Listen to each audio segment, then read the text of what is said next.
Hi, my name is Andy Malley, and this is Glimmer DSL for SWT tutorial number 24. So last time we went through how to build the game of life using Canvas graphics. Today we're going to continue our learning in Canvas graphics through a different sample, Hello Canvas Data Binding. So let's get started by launching the sample. So this sample will demonstrate three types of shapes that are built with Canvas graphics: a line, a quadratic Bezier curve, and a cubic Bezier curve. And just to go through them one by one, here's the quadratic Bezier curve, and here's the cubic Bezier curve. So a line will consist of simply 2 points. So for the first point, you have x1 and y1. For the second point, you have x2 and y2. So I can, for example, move the point by playing around with the spinners, or I can drag it, drag and drop, and then I can do drag and drop on the other point as well. And then I can do things like change the line width, change the line style, and then like dash dot dot, dash dot dot, and then I can even change the line color. Now let's go into quadratic Bezier curves. Quadratic Bezier curves also have 2 points, so they're similar to lines in that sense.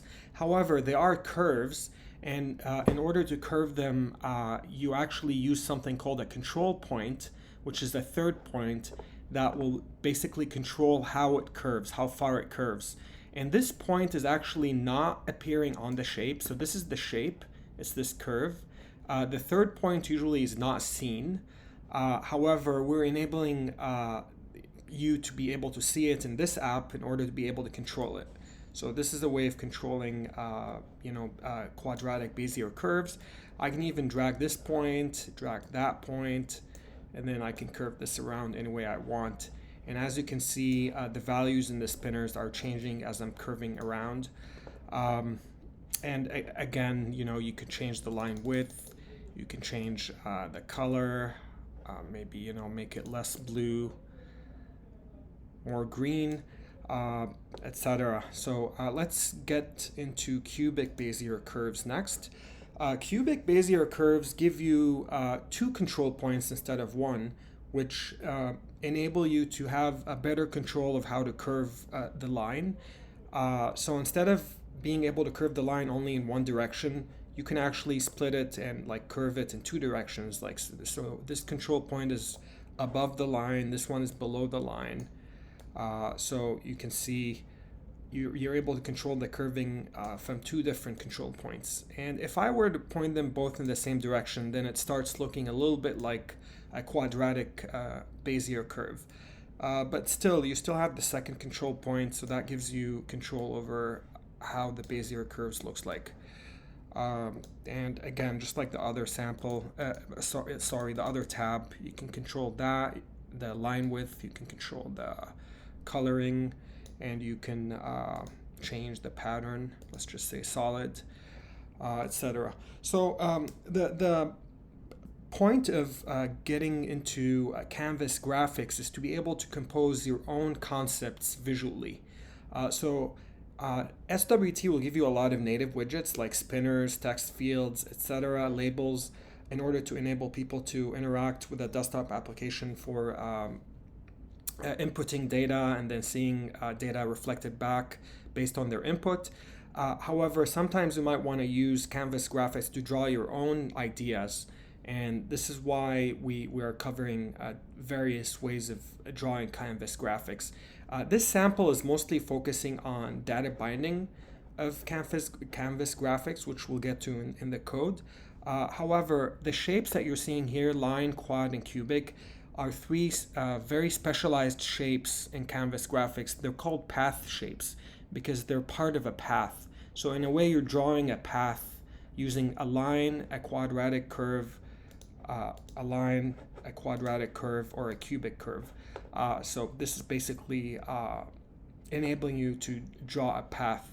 And paths can have various applications, like being able to draw a stock ticker, for example, like being able to visualize the stocks in a stock ticker, being able to draw charts and graphs, etc. We'll be covering more of that in a future sample. In any case, let's drag this to the left side and start looking at the code. So we have a Hello Canvas data binding overall class, top level class. Then beneath it, we have a path shape, and that's a sort of a superclass, which is representing the different path shapes. So we have a line path shape, a quad path shape, and a cubic path shape. All of them will have a foreground red, green, and blue colors, plus a line width value that was represented over here in the GUI, and a line style value that was represented over here. And then since we're using a combo here, by convention, it'll look for the same attribute name followed by underscore options, and it'll grab all of those values and display them here. And then the foreground value will get assembled from the red, green, and blue and passed in an array in order to be used in the GUI. And then finally, we have three different models, a line, a quad, and a cubic. The line has an x1, y1, and x2, y2. The quad has a cx and cy additionally, which is the control point over here. And then the cubic has two control points, so it's got cx1, cy1, and cx2, cy2. And the cubic shapes, the Bezier curves will actually have a point array method as well that will assemble all of those points and provide them in an array, which is useful when data binding them into the GUI. So next, we have a canvas width and height, which is 300 by 300 pixels. And then we have a before body block that is basically pre-initializing the models. So we have a line path shape, a quad path shape, and a cubic path shape, all of them pre-initialized with certain values that you saw initially when I launched the app. And then finally, we have the body, and we have a tab folder at the top. So that's why we have 3 tabs. So the first tab item has a title of line, a text of line. And then you can see it's got 2 labels, x1 and y1. So you can see here x1, y1. By the way, I'm laying things out using a grid layout with 6 columns that are of equal width. So anyways, we got x1, y1, and then a spinner and another spinner, and then an x2, y2, then 2 more spinners, and then we got 3 labels, and then we got, 3 spinners. So this is these spinners, and then finally we have 2 labels here, and then a spinner and a combo. So this could have been divided differently. However, the reason I chose to divide it using 6 columns is because sometimes we have 2 widgets next to each other, taking up the whole space. Other times we have 3 widgets. 6 will enable us to have a common denominator between the 2. So that way, for example, when I have 2 labels, I say here horizontal span 3, horizontal span 3. So then this will take half the space, and this will take the other half. And then when we have 3 widgets, on the other hand, see 3 labels, for example, and followed by 3 spinners, you'll see that each is spanning 2 horizontally. In any case, finally, when we get to the canvas, a line canvas, this one is spanning all 6. So meaning this one is taking up the entire space horizontally. It's actually centered. So that's why you can see here there's a little bit of extra space on the left and right, but it's centered within it. In any case, let's dig into the details. So the background of the canvas is white, but then we have a line. So if we were to go back to the line, we have a line. It's got the first point, which is x1, y1, the second point, x2, y2, a foreground color, line width, and line style. So there are 2 ways of constructing lines in Glimmer DSL for SWT. You could pass things over here directly, for example, like that. That's one way of building a line. However, in this way, you're building a static line with static values that you know in advance. However, if you want to do data binding, instead you declare the properties within the block of the line, and then you data bind them. So here we have unidirectional data binding. As you can see, it's an arrow pointing from the right side to the left side, meaning whenever the x1 value attribute on line is updated, it'll automatically propagate its changes to the x1 property on the line visually in the view. So this is how you do data binding on Canvas graphics, and it takes care of all the low-level details. The foreground color, for example, is picking the foreground value, which is an array of red, green, blue.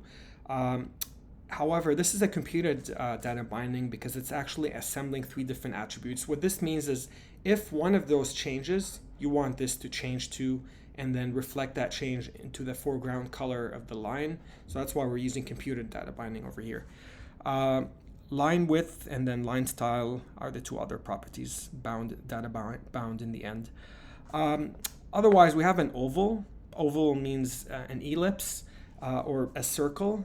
Except an oval can have a very wide width with a very narrow height, for example, unlike a circle which is always uniform. In any case, we're using an oval here to represent a circle, though, which with the width.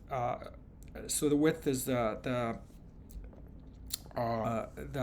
diameter of 10 and 10. So these are the 2 circles over here. So these are the 2 ovals. And they're representing the start point of the line and the end point of the line. You could, as you saw, we also support drag and drop, and this is done with this logic. Over here on mouse down listener, on drag detected listener, on mouse move, on mouse up. The gist of it is that when it starts detecting that I'm dragging, meaning I'm holding the left mouse button down and moving the mouse at the same time, it'll record that drag has been detected, and then here later when I move the mouse, if drag is detected and there's a selected shape, then it'll basically check, is the selected shape the first line oval? If it is, it'll update the values, the coordinates of the first point on the line. Otherwise, it'll update the coordinates of the second point on the line. One more thing to keep in mind is basically when we start dragging, we click mouse down. We don't want to drag the line, so I don't allow the user to drag the line. They can only drag this point or that point. So here what we do is we say, we use the canvas object and we tell it, give us the shape at this location. This is a utility method that's available on Canvas in Glimmer DSL for SWT. But then later I say, only if it's an oval, accept the shape, otherwise nullify it, set it to nil. So that's what was enabling drag and drop to only allow us to drag the point, but not the line itself. In any case, if we go to the second tab, here we have a quad. We have 2 extra fields over here with 2 extra labels.